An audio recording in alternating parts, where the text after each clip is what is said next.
Perfect. I like how you're impressed by their speeches. I call it mediocrity and idiocy at its best. By far. And I like how you're impressed by his goal when he completely illustrated what I said. And he said it far from the truth. I didn't say that the U.S. sends in to get our men killed. I said that the U.S. should be sent in to make sure that the American death toll is a lot less significant than it already has.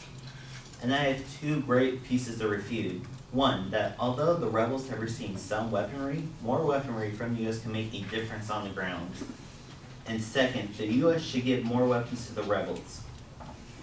The evidence for my first refutation is that Mazar Arbi, chief staff of the opposition coalition who is seeking to depose Syrian President Assad, said, "There is a wide range of sophisticated weaponry that can make a difference on the ground, such as missiles, anti-aircraft, anti-tank missiles, and maybe some kind of guided weaponry and heavy artillery.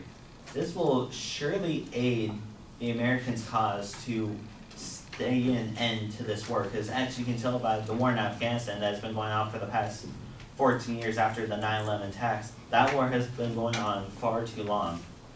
And this mini World War III is what the Americans don't need at this time. So if the triangle of strength, as I have sadly mentioned earlier, will create a powerful opposition to keep our men safe.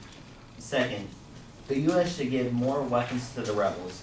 The evidence is that the Obama administration shipped a small number of advanced anti-tank missiles that are considered moderate by the Wall Street Journal.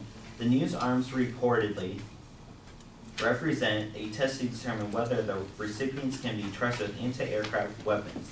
America was reluctant because of the potential damage of civilian aircraft. But events such as the bombing of a school by Syrian government aircraft in the city of Aleppo, killing at least 17 students and 2 teachers, have seized the pressure on the administration. People are worried about giving weapons to the rebels because they might harm civilians, but the Assad government is killing way more innocent people than the Americans have combined. And basically I'm saying that, way to go Syrian rebels, it's time to kick Assad butt. I think it's time. And finally, that the ISIS is way more dangerous than Al-Qaeda or the Taliban. The evidence is that the reality is that the Islamic State, to become an authentic state, is very dangerous indeed for the United States, because this is an organization more dangerous than Al-Qaeda and has the potential, unlike Al-Qaeda, to become a really major political force and a pain in my butt if we allow the Islamic State to become more state-like. I think ultimately the U.S. will regret barely not having to act sooner to stop it. Niall Ferguson, a well-known historian, has clearly stated. So basically, I have to stick with Ferguson on this one.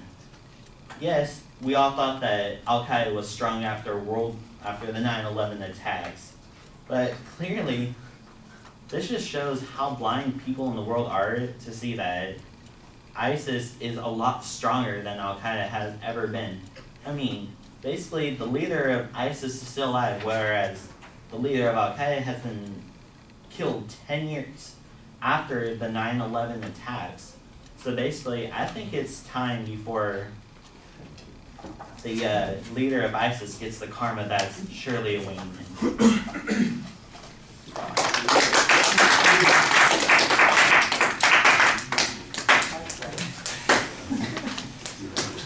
Jonathan, you come over.